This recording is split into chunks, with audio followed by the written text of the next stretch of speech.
I will say that there's a special need for memory care facilities in the community, and there's a special need for trained caregivers who know how to deal with these patients, in particular when they're having, say, behavioral issues, getting lost, unsure of who they are and things like that. So it's just a really specialized niche, and I think there's a big need. Welcome to the Row Room Assisted Living Podcast with your hosts, Charlie Cameron and Alex Schloe. This is your go-to show for cutting-edge insights from industry leaders in residential assisted living.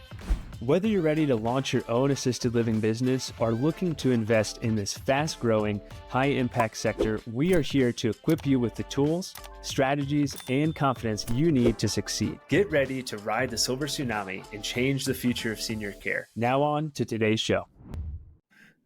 Welcome back to today's episode of the Row Room Assisted Living Podcast. I'm your host, Dr. Alex Schloe, and today we're thrilled to have with us Dr. Chloe Kilman on the podcast. Chloe, how are you? Good morning. How are you? I'm doing well. Good. I like your hat.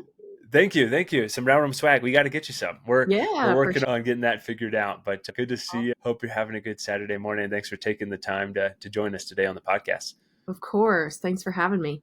Awesome. Well, do you mind giving folks a brief introduction of kind of where you are right now in your assisted living journey, and then we'll jump back in time and kind of hit where it all started?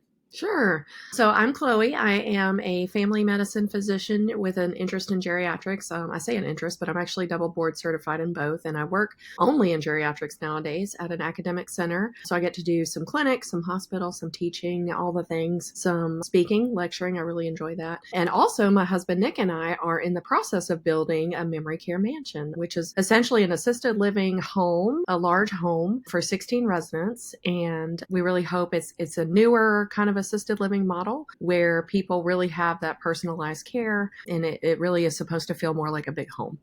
That's awesome. Yeah, we're excited to have Brett on the podcast as well to kind of share a little bit more about the memory care mansion process as well, which is awesome. Tell me, a family medicine physician, geriatrician, what got you into residential assisted living or kind of piqued that interest about assisted living? So a few things I would say. First of all, I see a lot of patients in my clinic that come in who have had bad experiences at these facilities. A lot of our folks actually live in an assisted living or a memory care or what we might call a big box assisted living facility, or even like an independent living facility. There's a lot of different versions of these facilities depending on your level of care. And I hear time and time again different things about really bad care. People have fallen and nobody will find them for hours. Maybe they have some kind of an infection and nobody knows how to treat it. I actually had a patient this week who came in. She'd been nauseous for a month. Turns out she had a fecal impaction. I don't know if she'd had that for a month, but when I called the facility to find out when her bowel movements were, they couldn't give me any information. And I just thought, oh my God, that's so sad, So that was a big part of it. How could we maybe make a difference in making something better? And then secondly, my interest was piqued by listening to a podcast. Dr. Sendil Krishnan did a podcast on, I think it's called Doctors Building Wealth. And he was talking about how he does this same thing out in California and Arizona. And I just thought, oh, well, he's a physician. If he's figured it out, maybe I can figure it out too. And we kind of got to looking, and that's what got us started.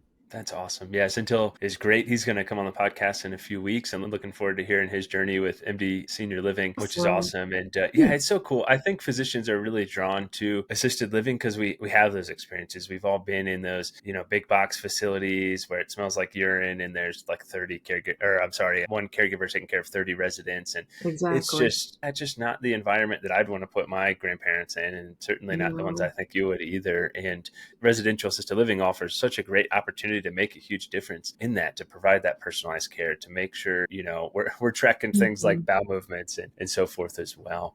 Exactly. What's been a surprising challenge that you've faced as you guys have gotten started through this memory care process? There's actually been several challenges, I would say. Right now, we're dealing with one where we're looking for an architect to help us we actually have the architectural plans for the building that we want to build from our mentor, Brett, who you mentioned, but he's in Texas. And so now we have to find an architect here in Mississippi who can help us say this is okay for Mississippi and follow the rules and regs. So we're actually having a little challenge there. But I would say the biggest challenge getting started was financially. I'm a physician. I do make a good salary, but getting this started takes a lot more than you might think. It is doable, You just have to find the resources. And so what we actually ended up doing was we ended up pulling money from our own retirement account because we believe in this mission so much that when our land became available, we didn't want to wait for our investor that we're still looking for to come along and help us do it. We thought, oh, we have to jump on this land right now. So we kind of found our own resources and made that happen. And so going forward, we're still looking for an investor. But I would say there's been ups and downs. There's been some things that are a lot easier than I anticipated. And then there's been some things that have been a little more difficult, having a little more roadblocks kind of through the process. It's a lot of steps. Yeah, absolutely. Well, let's take a step back. And for folks who are wondering what the heck memory care is, do you mind explaining what memory care is, what a memory care mansion is? You hit on that briefly already. And then we'll kind of walk through next steps for you guys, or what that looked like as you got started working with Brett and finding land. We'll just kind of walk through that process. Yeah, absolutely. So Memory Care Mansion is essentially Brett Shotkavis and Laura Shotkavis's model for their memory care assisted living facilities. So there's all different types of facilities. Independent living is where seniors can go, and it's basically just a community of other folks. And they do live independently, but occasionally they may have somebody come in and assist with cleaning or cooking. Assisted living is the kind of the next step up where people need help with, I believe it's 3 ADLs or IADLs. So those are the activities of daily living or the instrumental activities of daily living. So things like grooming, dressing, bathing, toileting, cooking, feeding themselves, managing medications. And so an assisted living facility has staff to help them with these things. So they provide meals, they often provide cleaning, laundry, maybe medication assistance, etc. And then I would say the next level up from there is for somebody with dementia, a memory care unit. The caregivers are going to provide a lot more care, and you're going to be able to kind of age in place and provide that care as a patient, unfortunately, declines with dementia. And then from there, I would say you have nursing homes, which is where you actually need much more care. Maybe somebody's not ambulatory, for example, and they actually need 2 people to assist them to transfer or move around. Absolutely. Yeah, that's a great explanation of kind of that continuum of senior care that happens. What do you like about memory care? Why do you feel like memory care is a good avenue for you?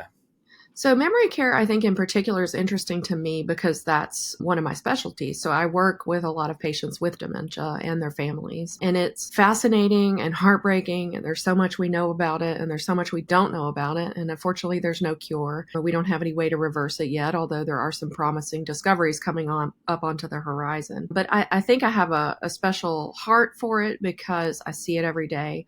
And it is so frustrating in some ways, but also you'd be surprised. There's a lot of hope. A lot of family members are able to kind of manage this in surprising ways. But I will say that there's a special need for memory care facilities in the community. And there's a special need for trained caregivers who know how to deal with these patients, in particular when they're having, say, behavioral issues, getting lost, unsure of who they are and things like that. So it's just a really specialized niche. And I think there's a big need. And so I don't know, I guess I felt drawn to it because of that. I see so many with that. Yeah, absolutely. What are some differences that you guys have come across in terms of regulations, or as I know we're still pretty early on in terms of the build, but in terms of regulations that are needed or extra things that may be needed for the home compared to just more traditional residential assisted living, has there been anything that's come up in your learning? There are a few things. For example, you really need to make sure the patients are securely locked in the building, which sounds scary. Nobody wants to be locked in a building, but it also prevents folks from wandering, ending up walking in the street. And unfortunately, with my patients, I do hear that a lot, that they will sort of elope or escape in the middle of the night, and they are found walking along the highway. That happened to me this week, actually, with a patient. So we really have to keep them safe. We have to keep them locked in. We have to make sure the medications are safely locked up. And we really just try to kind of keep just small things, out of their hands, that shouldn't be there. I mean, it sounds kind of like simple things, but they get overlooked, I would say often. Our other plan is to have kind of a nice large fenced in yard so that people can still get that sunshine, get outside, feel the fresh air safely. So those are, I would say, the main differences. Yeah, absolutely. And then for caregivers, are there any specific trainings that they have to do? I'm sure it's more state dependent, but is there anything in particular that you've come across for Mississippi there? So yes, the all the regulations for the caregivers are state-based. So for anybody listening wanting to do this, you really need to go to your state's website or make a contact with them. Each state has very different regulations. Here in Mississippi, our regulations are, I would say, a little loose on some things. And so the regulation is actually just that they have to have certain training quarterly. And so me as a physician, I'll probably be the one doing that training because I have specialized training in this. But for anybody who just wants something that I think is, they may look into the NCCDP website and do the CDP or Certified Dementia Practitioner training. It's an 8-hour training. They also have several other trainings, and you can even learn to be a trainer, but that's more specialized training. And, what do you do when the patient is really confused and upset? How do you handle when they want to go outside? What do you tell them when they want to go home? How do you kind of redirect, distract, make them comfortable, calm them down, make sure they get into the shower by warming the room ahead of time. There's a lot of little tips and tricks that you kind of learn going through that training as well. So I recommend that for everybody interested in this industry. Yeah, absolutely. That would be very helpful to have that training, probably really helpful just for, regular caregivers in regular assisted living facilities to have that training too, or assisted living homes, Yeah, to I have that agree. training as well, since folks can have just a touch of dementia that progresses, of course, as you know. You mentioned, you're a physician, I'm a physician. Why do you feel like physicians make good investors in residential assisted living, or good, are good folks to start homes for people? I think a few reasons. One, we have the heart for it. We signed up for medicine because we want to help folks. This is an excellent way to do that. There are so many people that are aging into the need for these types of facilities, I would say. Everybody's mentioned the Silver Tsunami. That is real. That is happening. Folks are living longer. And so we really need safe, comfortable, dignified places for them to live. And I think physicians know that probably more than anybody. And we also have the skills. We have the knowledge base in order to set this up, to train folks. I also think we're natural leaders. We're naturally type A people, which is good and bad, but we focus on details. We want to make sure everything is done perfectly or to the best of our ability. And so I feel like I'm well suited for that, as are you, as are anybody in healthcare. And anybody can do it. I've talked about the roadblocks, but this is very doable. And I think it is a journey worth going on because we really need to treat our seniors well. And then, by doing that, it's good for all of humanity, but also if you think about it, we're teaching our younger folks how to take care of us too when it's our turn. And then, hopefully they pass that down. And I don't know. I'm afraid some of that is getting lost in our culture, the Yeah. respect for elders. So hopefully we can continue that as well. I completely agree. And it's from an investment perspective, it's such a cool way to give back, to really make a difference, and to make some good returns. Let's be honest there too. But really just, yeah, like we've mentioned before, changing the face of senior care in America. And it's so needed, especially as more and more of these baby boomers are aging into the homes. I mean, we're gonna have 59 million of the 77 million baby boomers that are gonna need long-term care. And that's gonna ultimately filter into memory care. And we're seeing more and more folks and more patients with dementia as they're living longer, and as we don't have great treatment options, as you mentioned as well. And so I think the opportunity is incredible. The need is incredible. So if folks are listening to this and they're thinking, hey, maybe I want to do that, like please reach out to us, reach out to Schloe. Like this is something that we're really passionate about, not only because we can make a huge difference in the lives of seniors, but also, from an investment perspective, it is a good investment too. Schloe, you mentioned getting started and working with Brett. So how has that been in terms of finding a mentor or learning more about the industry?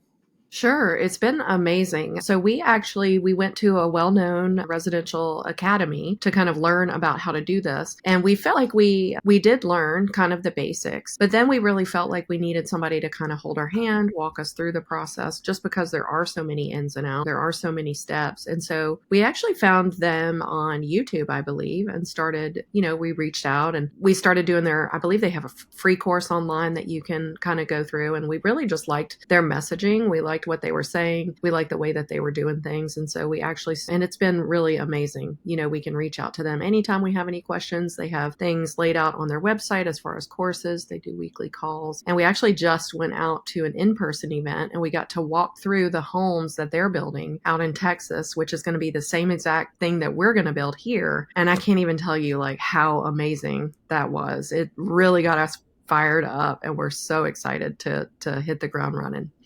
We can't wait. Yeah, probably made it seem, much more real for you guys and Yes. really cool to Yeah. like tangibly see the home Yes. that you guys are going to build. And oh man, that's exciting. Mhm. Yeah, I saw some pictures and it looks amazing. And I think it For was Nick sure. was telling me that the homes are a lot more, a lot larger than he thought, or at least seemed a lot larger, which is exciting Mhm. too. And Yeah. They're man, yeah. large, but somehow they still feel kind of cozy. Like, I don't know how to explain that, but the design is just perfect for what we're trying to do.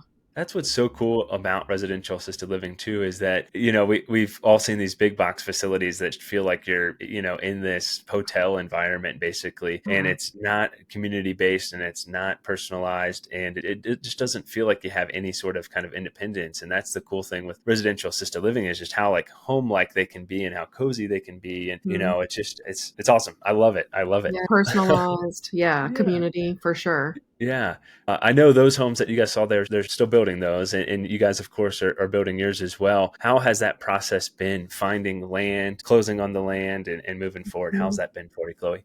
So, and I like to give people a time frame. So we went to that course after hearing that podcast with Dr. Krishnan. I would say it was not this June, but last June. And so we've had our fingers in it for probably a year and a half, I would say. But we were thinking about it for a good 6 months probably before we went to that course. So we've been thinking about this for about 2 years. We did the course. We've done all the, trying to learn and look at our state regulations. And we've reached out to all the folks we need to reach out to. We've spoken with the Department of Health, zoning people, the fire marshal, all the people that you kind of need to get on board. And everybody's been on board, which is wonderful. But there's a lot of like legwork that you have to do, I would say. And so then we started looking for land, knowing exactly what piece we were looking for. And we were actually able to find that pretty quickly once we started looking. And it took us a few months to go ahead, back and forth with the owner to go ahead and get that offer put in. And then we closed about 3 weeks ago, I guess, on the land. So it's 4.5 acres, and we plan to build one home to start. And if all goes well in a couple of years, we want to build a couple more, so that's about an acre and a half per home, which is perfect for a 10,000 square foot home. And so now we're in the process of working with civil engineers. We're looking for those architects and other engineers to kind of help us with the actual plans. And then once we can do that, we can get an appraiser, dial in our numbers a little better. Then hopefully we can secure that investor. And then we plan to apply for the SBA loan. And we actually have been meeting with the SBA folks. They actually came out to the in-person event that we just went to. So we got to meet them in person, even though we've been emailing them back and forth for months. And they're super nice and super on board with what we're doing. They're actually a little more flexible than I expected, which is wonderful. So that's our plan going forward. That's awesome. What timeline do you feel like you have from now, closed on the land, working with engineers and so forth, to breaking ground? And then when do you expect the memory care mansion to be finished? We estimate that we could probably break ground in 6 months. It's going to take another couple of months probably to get our plans ready, to dial in our numbers. And then I believe it takes 6 weeks to close on the SBA loan. And at that point, we can go ahead and break ground. So hopefully early 2025, maybe March or so. And then we would like to have the building built within a year. Obviously sooner would be better, but just a conservative estimate should be about a year. And then it takes about 6 months to get fully licensed and to fill your home up. And from there, we should be fully operational, which is just like mind blowing. It's right around. I Right. mean, I know it seems like, oh, that's 2 years away or a year and a half away, but really we all know that's going to go by in a blink. So we're excited. Yeah. Yeah, absolutely. It'll be here before you know it. Yeah, probably. What do you think? Like Q3 of 2026, probably, roughly? Mm-hmm. That's awesome. Yes, it's so Yeah. awesome. And then maybe, Yeah. I don't know, maybe a couple years after that, we build our other two. So that would be Yeah. amazing. And the And good I thing think about, you oh, sorry. mentioned that, Yeah. no, I'm sorry.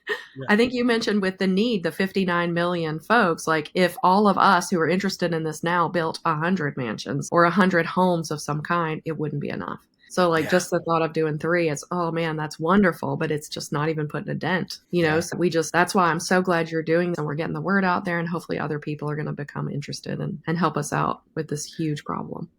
Yeah, I hope so too. Yeah, I mean, even a million homes wouldn't be enough. It's crazy to think about. And we're already a million beds short right now. So really we're playing a lot of catch up before we even start hitting that number and chipping away at that. That's why, yeah, it's just so important. It's really going to be in the next few years that's got to be figured out. And at least, we're doing all we can, but it's going to have to be figured out. And I do think that that's ultimately probably going to lead into the government getting a little bit more involved. The monthly rates resident rate's going to have to go up. And so I think from an investment perspective, it's a great opportunity. And I think, the government's probably going to have to come in and help subsidize a little bit for folks to be able to afford to stay in these homes too. So yeah, a lot of interesting things coming on the horizon for assisted living, and just so excited for what you guys are doing. And I think if everyone just has the mindset of like, hey, if I open 1 or 2 or 3 of these homes, I can change my community. And it's just so awesome. And it's so cool for you. And I love your story so much because you're a physician working in the community. Like you're taking care of the seniors already, and you're going to be able to take care of them in a whole nother avenue with the memory care mansion. And it's just, gosh, it's awesome. I'm as excited as you are, Chloe. Thank you. Yeah. Awesome. Sorry to interrupt this episode, but if you're listening to this, then you're already an action taker. And that means you are exactly who we built the Row Room Assisted Living Mastermind for. If you're ready to unlock financial freedom by launching your own residential assisted living home, our community of like-minded entrepreneurs and industry experts will give you the exact steps to make that happen. From licensing to acquiring a home to funding your home to scaling to dozens of homes, we've got you covered. We don't just offer guidance. We provide you with the roadmap, the resources, and the launch pad for your success. And the best part? The investment in yourself today will pay you back many times over, giving you freedom, fulfillment, and financial success in the most incredibly rewarding opportunity in real estate. Ready to dive in? Check out theralroom.com and join us today. That's the RALroom.com. Hope to see you soon. Now back to the episode. Yeah, it's so good. So what was the process of finding the land like for you? That was interesting because our 10,000 square foot home, we want to say it's residential, but technically it's considered commercial here in our state just because of the size. And so it was kind of interesting. Well, do we build this on commercial land? Do we look for residential land? How do we do that? So we actually looked at a lot of different pieces of land to begin with. And I guess you can actually get a residential piece, but then you have to have it zoned for commercial use, even though we're really kind of in between. So I think that's probably the most difficult part of getting the land secured was knowing what zone we were going to be in, if it was going to be doable, and then making sure everybody that we were working with, zoning board, the landowner, et cetera, understood our mission, what we were doing, because it is really kind of in between commercial and residential. But once we found that piece that is literally 5 minutes and 5 minutes from my job, I mean, it's just perfect. It's ideal and it's beautiful. We had to jump on it. We had to just pick that up right away because we knew that was not going to be on the market for long. So I think we got lucky. Yeah, it is. It looks like a beautiful plot of land. What about utilities? Is that public utilities, septic, or is it sewer? They are public utilities. Mm-hmm. Awesome. And they're already running on the land because it is commercial land. So that's the good news. We may have to, do some, and Nick knows more about the construction side of things, but we may have to kind of tap into the lines at some point, or we may have to move the lines. I don't understand how all of that works, but they are already present in some capacity. Awesome. And the home itself, how many bedrooms is it going to be? How many residents are you guys expecting to house there? 16 and 16. And each bedroom will have its own bathroom as well. So cool. That is awesome. Yeah, super cool. And then do you mind, Chloe, sharing a little bit about the numbers of memory care in terms of, what kind of average monthly rates may look like and so forth? Sure. So some folks, it just really depends on the model. It depends on what you're building, how you're building, expenses. I mean, there's a lot of variability, but we expect to be able to earn, and it's a wide range. We expect to be able to pull in, once we're full, anywhere around probably $20,000 to $30,000 a month. Wow. And that's cash flow? Yes. Yeah. Wow. Yes. Wow. Net cash flow. Yes. That's After amazing. everybody's paid, mortgage is paid, all the things. Wow. So that's incredible. Mm-hmm. Yeah. Yeah. It is. Just one of these homes could provide financial freedom for the majority of folks looking for it, yes. which is amazing. Yes, it That's is. super cool. It is an amazing opportunity. Yeah. And then once you build 3 of them on your land, then just economies of Exactly. scale, your profit margins will look better, and that cash flow will continue to go up, which is amazing. And you can leave a nice legacy for your family. Yeah. For sure. That's really cool. Awesome. What are some setbacks that you've come across, or some things that would be beneficial for folks who are getting started? They want to develop their first assisted living home or memory care mansion. What are some big lessons that you've learned from that perspective? Setbacks, we certainly have had a few, just making sure the land was zoned properly and things like that. That was a big lesson to go through. Another thing, we've been working with a civil engineer, Brett Chakavis, as being one of his mentees, he gave us his plans for the home. And so this is actually a lesson we just learned at the in-person event. We thought, oh, we already have the architectural plans. We don't need an architect. Well, turns out we were wrong. You do actually need an architect in your state to look over the plans, make sure it's ADA compliant, which of course it is because they're Brett's designs, but each state has its own specific rules and regulations. So we are actually in the process now of finding an architect to hurry up and do what they need to do so that we can keep moving on our timeline. So we actually just met with somebody yesterday, and the amount that he wanted to charge us was a little more than we had budgeted for. So we're in the process of meeting with some other folks and trying to bring that cost down and make sure we're still getting the good quality that we need, because we need not only an architect, but an MEP engineer, mechanical, electrical, plumbing, and also structural engineer. So I can't tell you all the things we're learning about when it comes to building something: construction, zoning, codes, finances, real estate, business, all that. We're learning so many new things, which is great, but also a little frustrating at times, just to be totally honest. And as far as, so that would be our current setback, I would say, our current hurdle that we will get over. We just have to figure it out. The other big lesson that I've learned, so I'm an introvert, believe it or not. I had to learn how to talk to people being a physician, and Nick is an introvert as well. And so we have been just really trying to network, trying to get our name out there, trying to meet as many people as possible, trying to find this investor, but also get other people excited about assisted living, memory care, in the hopes that other people will go into it. And I would say the biggest lesson for me has been how to network, and the importance of networking, and how actually when you can relax and enjoy it, it's really been fun. And how just by doing this, we've met you and Charlie and Luke and a lot of people in the RAL room. We've met a lot of people through Brett's mentorship. We've met a lot of people through the Chamber of Commerce, and it's just really been cool. And just about everybody we meet is loving our vision and introduces us to somebody else who might be helpful along our way. So I would just say, you've got to put yourself out there. You really have nothing to lose, introvert or not. Go to the meetings. You're tired from work. You're tired of talking to patients all day. The meeting's at 5. Go anyway, just for 30 minutes, an hour, meet one person, and you've accomplished your mission for the day. And that person might be able to help you, or at least spread your word. Yeah, real estate is all about relationships. And I found, same with residential assisted living, it's such a tight-knit community of folks who are doing it. And the beauty of it too is just everyone's so willing to help. Everyone has that same mentality of like, well, even if I built 100 homes, it's still putting a dent in the amount that is needed. So that abundance mindset really seems to be out there in the residential assisted living space. And folks are so helpful. And you never know who that, person you're talking with is going to know or be interested in. You might be finding your next investor. You might be finding that engineer, and so it's so important to just tell everybody what you're doing and what you're working on, what you're looking for, because you never know what's going to happen. And the networking, I feel the same way as a doc, 18, 20 patients a day, like I'm so drained by the time, it comes, but then I have conversations like this, or go have conversations with folks about real estate, and it just really energizes me again. So I feel you there from that perspective. And I learned a good networking tip that was, if you want to succeed in like a networking event, such as a real estate meetup or something else, in order to be the most interesting person in the room, you just need to be the most interested person in the room. And so really folks just want to talk about themselves, right? And so giving them the opportunity to share what they're doing will ultimately lead to you seeming most interested and really be successful from a networking perspective. So just a tip for folks out there as well. I like that. Yeah. That makes sense.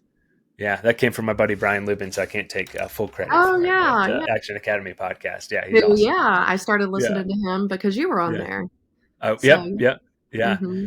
Yeah, this year, not to talk about me, but this year's been nuts because there's 3 of my favorite podcasts: Action Academy, Brandon Turner's Better Life podcast, and then Bigger Pockets as well. And I was like, I'm going to get on these podcasts. I didn't really think it was going to happen. And then I've been on Action Academy. I just did that episode with Brandon Turner for Better Life. And so Bigger Pockets, I'm coming for you next. So, that's awesome. But yeah, it's been cool. And that all goes back to networking. That all goes back to yourself out there and talking with folks and building those relationships. It's been really cool. It's been really cool. Amazing. Well, Chloe, we've hit on a lot of stuff, and I want to kind of wrap things up here for you, especially since it's a Saturday morning. But for anyone who's listening, who's on the fence about getting involved in residential assisted living or memory care mansions, any closing thoughts or things that you would want to say to them? Sure. I mean, I'd love to tell everybody to just do it, right? Because we need you. But the other thing, and I think I noticed this, I believe it was on you guys' Rail Room new website. It listed all the different ways that you can get involved. So if people are interested in this, you don't have to build one. You can invest in one. You can learn about them. You can help somebody else who's building them. There's a lot of different ways to get involved. And so I would just encourage people to look into that and just know that this is a huge need. It's also an excellent way to help seniors and their families, but it's also an excellent way to help ourselves and set our own families up for success down the line and allow us to have a little more freedom in our daily life and a little more time with our families and, to travel or do whatever the things are that you want to do. It's really a win-win for everybody. And that's I think what I like most about this opportunity is you're helping others and you get to help yourselves. I mean, it's just an amazing opportunity. So just get involved in any way you can. Awesome. I love that. I love that. Well, we'll go ahead and wrap things up here. Is there a way that folks can reach out to you if they want to know more about what you guys are doing, or if they want to help you out and invest with you and Nick for the memory connection? Sure. Yeah, I would love that. Thank you. So our company is called Bloom Homes. And so kind of, maybe a little cheesy, but of course we want our seniors to bloom where they are. And so we've decided each home we're going to name a different flower name. So folks can find us at bloomhomesassistedliving.com or bloomhomesassistedliving.net. So we actually have .com is just about us, and then the .net is our actual investor website if anybody is interested in that. And then you could also email me, my full name, lowercase, Schloe Kilman @gmail.com. So CHLOEKILMAN @gmail.com. That's awesome. We'll include those links in the show notes as well. Reach out to Chloe. And this has been awesome. Well, with that, it's been Dr. Chloe Kilman and Dr. Alex Schloe with the Rail Room Assisted Living Podcast. Signing off. Thank you for tuning in to the Rail Room Assisted Living Podcast. We hope you found today's episode insightful. If you enjoyed it, make sure to leave us a raving 5-star review. And a quick review helps more listeners find the show and more seniors get the exceptional care they deserve. And don't forget to subscribe so you never miss an episode. And just so you know, we have prepared some free resources for you to help you succeed in residential assisted living in addition to this podcast. Head over to theralroom.com, that is theralroom.com, to download our free 10-step guide to launch your first or next residential assisted living home, or our 10 reasons to passively invest in residential assisted living ebooks.